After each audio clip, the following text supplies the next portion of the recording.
சாய் பக்தர்களுக்கு என் அன்பு வணக்கங்கள். ஓம் சாய்ராம். என் அன்பு குழந்தையே, என்று இருக்கின்ற சூழ்நிலையில் இப்பொழுது என் குழந்தையின் மனதில் என்ன இருக்கிறது? என் குழந்தை என்ன செய்ய நினைக்கிறது என்பதை நான் உள்ளதை உள்ளபடி உனக்கு அப்படியே சொல்ல வந்திருக்கின்றேன். என் அன்பு குழந்தையே, உன் மனதில் இருக்கின்ற விஷயங்களுக்கெல்லாம் உனக்கு என்ன பதில் கிடைக்கப் போகின்றது என்பதையும் உனக்கு கண்டிப்பாக சொல்ல வந்திருக்கின்றேன்.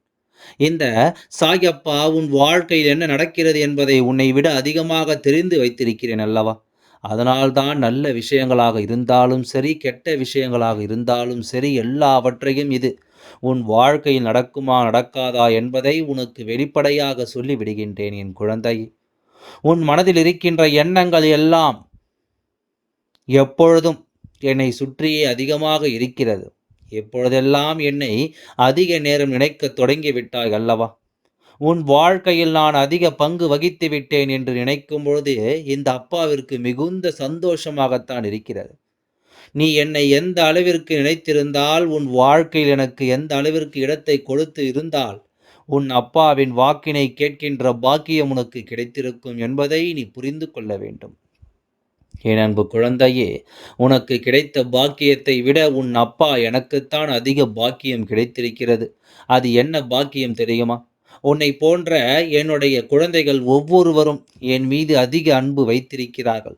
நான் கேட்டாலும் கேட்காவிட்டாலும் எனக்கானதை செய்வதற்காக என் குழந்தைகள் ஆர்வமாக இருக்கிறார்கள். என் மீது அதிக அன்புடன் இருக்கிறார்கள். எனக்கு என்ன பிடிக்கும் என்று தேடி தேடி செய்து கொண்டிருக்கின்ற என் குழந்தைகளுக்கு நிச்சயமாக நான் அவர்களுக்கானதை தேடி தேடி செய்து தருவேன் என்பதை என் குழந்தை நீ மறந்து விடாதே. எத்தனை பேருக்கு இந்த பாக்கியம் கிடைக்கும்? தன் குழந்தைகள் தன்னை தேடி வந்து தருகின்ற விஷயங்களிலெல்லாம் என் குழந்தை இந்த சாயப்பாவிற்கு என்று இந்த வார்த்தை சொல்லும் பொழுதே கண்கள் கலங்குகின்றது. ஏனென்றால் என் குழந்தையின் அன்பில் நான் அத்தனை திகைத்து கொண்டிருக்கிறேன் என்று நினைக்கும் பொழுதெல்லாம் நிச்சயமாக என்னுடைய மனது அதிக சந்தோஷத்தையும் அதிக நிம்மதியையும் பெற்றுவிட்டது. நான் நிம்மதியை பெற்றுவிட்ட பிறகு என் குழந்தைக்கு அந்த நிம்மதியை கொடுக்க வேண்டும் அல்லவா? என் குழந்தையின் வாழ்க்கையில் அன்றாடம் நடக்கின்ற பிரச்சனைகளுக்கு தீர்வு கொடுக்க வேண்டும் அல்லவா? என் குழந்தையின் மனதில் என்ன இருக்கின்றது? ஏன் என் குழந்தை எப்பொழுதும் இப்படி இருந்து கொண்டிருக்கிறது? என் குழந்தைக்கு மட்டும் ஏன் சந்தோஷம் இல்லாமல் இருக்கின்றன? என்பதையெல்லாம் எந்நேரமும் கண்களில் ஒரு சொட்டு கண்ணீரோடு இருந்து கொண்டே இருக்கிறாய் என்று தான் என் குழந்தை இன்று உன் அப்பா உன்னை காண ஓடோடி வந்திருக்கின்றேன். என் அன்பு குழந்தையே, உன் வாழ்க்கையில் நீ ஒன்றை நன்றாக தெரிந்து கொள்ள வேண்டும். நல்லவர்கள் போல வேஷம் போடுபவர்கள் மனதில் கொடிய விஷம் கொண்ட எண்ணங்களை வைத்திருப்பார்கள் என்பதை நீ மறந்து விடாதே. நான் இப்படித்தான் என்று எவன் ஒருவன் திமிராக வெளிப்படையாக இருந்து கொண்டிருக்கின்றானோ அவன் மனதில் நிச்சயமாக ஒருபொழுதும் நய வஞ்சகங்களும் துரோகங்களும் இருக்காது என்பதை நீ புரிந்து கொள்ள வேண்டும். அதனால் நல்லவர்களைப் போல நடிக்கின்றவர்களை ஒருபொழுதும் நீ நம்பிவிடாதே. ஒருவன் எப்பொழுதும் நல்லவனாகவே இருக்க முடியாது.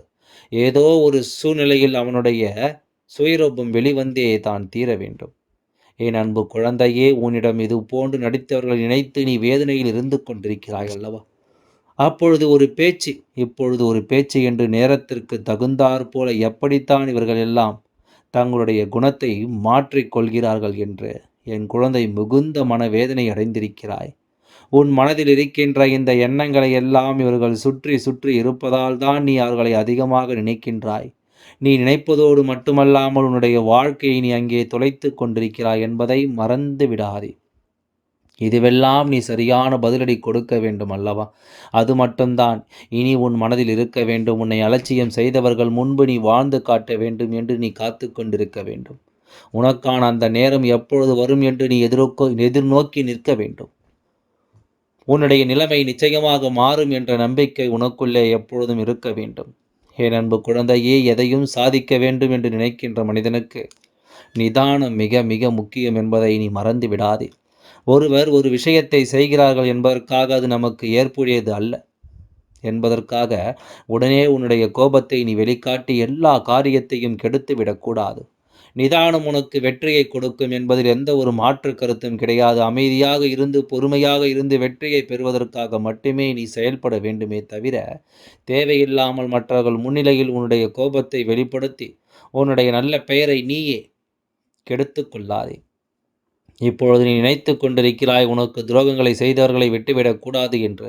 ஆனால் என் குழந்தையே, அவர்களை பழி வாங்குவதை விட அவர்கள் மனதில் அவர்கள் முன்னிலையில் நீ நல்லபடியாக வாழ்ந்து காட்ட வேண்டும்.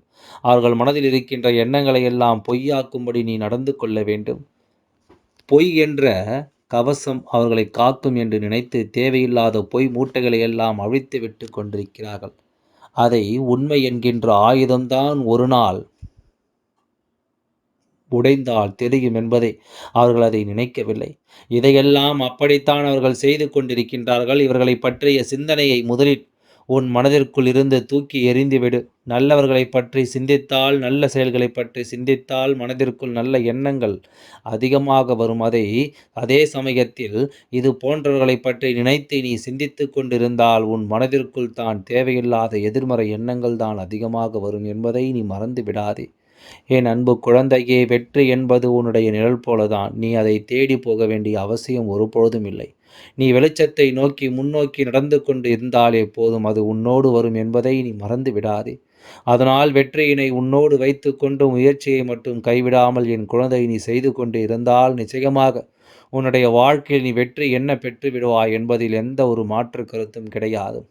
நீ யாருக்கு பதில் சொல்ல நினைக்கிறாய், யாருக்கெல்லாம் உன்னை நிரூபிக்க நினைத்து இத்தனை சிந்தனைகளோடு இருந்து கொண்டிருக்கிறாய்? எல்லோருக்கும் பதிலளிக்க வேண்டிய அவசியம் ஒருபொழுதும் உனக்கு கிடையாது. சில நேரங்களில் எல்லாவற்றையும் நம் அப்பா பார்த்து கொள்வார் என்று நினைத்துவிட்டு நீ விலகி சென்று வேண்டும். நீ அமைதியாக இருந்தாலே போதும். உன்னை பற்றிய அனைத்து கேள்விகளுக்கும் அவர்களுக்கு பதில் கிடைத்துவிடும் என்பதனை நீ மறந்து விடாதே. அவமானங்களை சேர்த்து வைத்து கொண்டே இரு. அதனால் ஒருபொழுதும் நீ பட்ட அவமானங்களை மறந்து விடக்கூடாது. உனக்கான நேரம், உனக்கான தகுதியில் எல்லா உயிரும் வரும்பொழுது நிச்சயமாக உன்னை அவமானப்படுத்தியவர்களுக்கு சரியான பதிலடி அதில் இருந்து கிடைத்துவிடும் என்பதை நீ நினைவில் வைத்துக்கொள். என்றும் நீ நினைக்கிறாய், அப்பா, சில உறவுகள் உடைய சுயரூபங்கள் தெரிய வரும்பொழுது மனது அதிகமாக வலிக்கிறது, சங்கடமாக இருக்கிறது. இப்பொழுது கூட என்னால் ஏற்றுக்கொள்ள முடியவில்லை. எத்தனை நாள் நாம் நம்மோடு உயிராக பழகி இருக்கின்றவர்கள் எத்தனை நாள் நமக்கு நல்ல உணர்வுகளை கொடுத்திருக்கிறார்கள், நல்ல உறவாக நினைத்தோமே, அவர்களை நம்பி ஏமாந்து நிற்கின்றோமே என்று நீ வேதனைப்படுகிறாய் அல்லவா? உன்னுடைய மனவேதனை இந்த அப்பாவிற்கு புரியாமல் இல்லை. ஒரு விஷயத்தை நீ நன்றாக புரிந்து கொள்ள வேண்டும். ஒருவரிடம் சிரித்து கொண்டு திரௌபதியாக இருப்பதை விட முறைத்து கொண்டு எதிரியாக சென்று விட வேண்டும். ஏனென்றால் துரோகத்தை தாங்குகின்ற வலிமை இங்கு யாருக்கும் கிடையாது. அந்த துரோகத்தை அனுபவித்தால்தான் அதனுடைய வலி என்னவென்பது அவர்களுக்கு தெரியும். என் அன்பு குழந்தையே, இப்பொழுது இப்படி ஒரு மனநிலையில் நீ இருந்து கொண்டிருக்கின்றாய். அன்புக்கும் நீ அந்த ஆண்டவனுக்கும் ஏதாவது இந்த இறைவனுக்கு மட்டுமே அடிபணிந்து சென்றால் போதும். அன்பு காட்டுபவர்களிடம் நீ அடிபணிந்து செல்வதில் ஒருபொழுதும் தவறில்லை. ஆனால் உனக்கு பிடித்தவர்கள் என்ற ஒரு காரணத்திற்காக மட்டுமே உன்னிடத்தில் அதிகாரத்தை காட்டினால் அவரிடத்தில் நீ அடிபணிந்து போக வேண்டிய அவசியம் உனக்கு ஒருபொழுதும் இல்லை என்பதை புரிந்து கொள்ள வேண்டும். உன் வாழ்க்கையில் நீ நல்லவனாக இருந்தால் போதும், நீ உத்தமனாக இருந்தால் போதும். நீ உன்னை சுற்றி இருக்கின்ற போலியான உறவுகள் எல்லாம் உன்னை விட்டு தானாக வெளியே ஓடிவிடும்.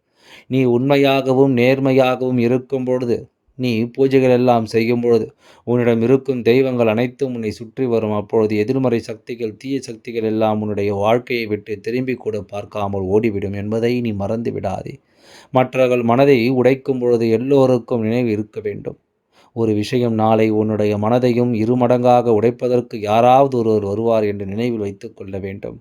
நீ இன்று உன் உடைந்த மனதை நினைத்து வேதனைப்படுகிறார்கள் அல்லவா? அவர்கள் இதைவிட அதிகமான வேதனை அடையத்தான் போகிறார்கள்.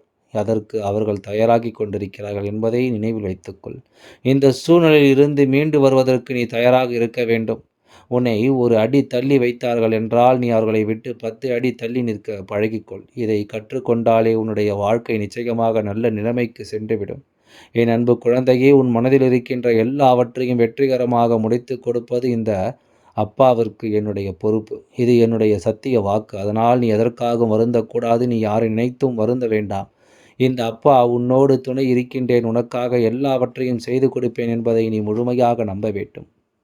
இந்த பதிவானது உன்னுடைய வாழ்க்கையை மாற்ற வந்திருக்கிறது. யார் இந்த வாக்கை வாக்கினை முழுவதுமாக கேட்கின்றார்களோ அவர்கள் வாழ்க்கையை மாறப்போகிறது. இந்த நிமிடத்திலிருந்து அவர்களுடைய கஷ்டம் விலகப் போகிறது. அவர்களுடைய கர்ம வினைகளும் விலகப் போகிறது. அவர்களுடைய வாழ்க்கையில் ஒரு நல்ல செய்தி கண்டிப்பாக 24 மணி நேரத்தில் நிச்சயமாக நடக்கும். அதனால் இப்பேற்பட்ட பதிவை நீ தவறவிடுவதும் பயன்படுத்திக் கொள்வதும் உன்னுடைய பொறுப்பு. இதை உன் அப்பா உன்னுடைய கரங்களில் உன்னுடைய எண்ணத்திலும் நான் ஒப்படைக்கின்றேன். இந்த அப்பா சொல்லக்கூடிய அனைத்துமே உன்னுடைய வாழ்க்கையில் இனி வரப்போகிறது. அதனால்தான் இந்த வாக்கினை கேட்கச் சொல்லியிருக்கின்றேன். என் அன்பு குழந்தையே, இந்த சாய் அப்பாவின் வாக்கினை நீ கேட்டு அதன்படி நடந்து கொண்டால் உன் வாழ்க்கையில் எல்லாம் நல்லபடியாகவே மாறிவிடும் என்பதனை நீ தெரிந்து கொள். எல்லாம் நல்லபடியாக நடந்து முடியும். ஓம் சாய்ராம். நன்றி. வணக்கம்.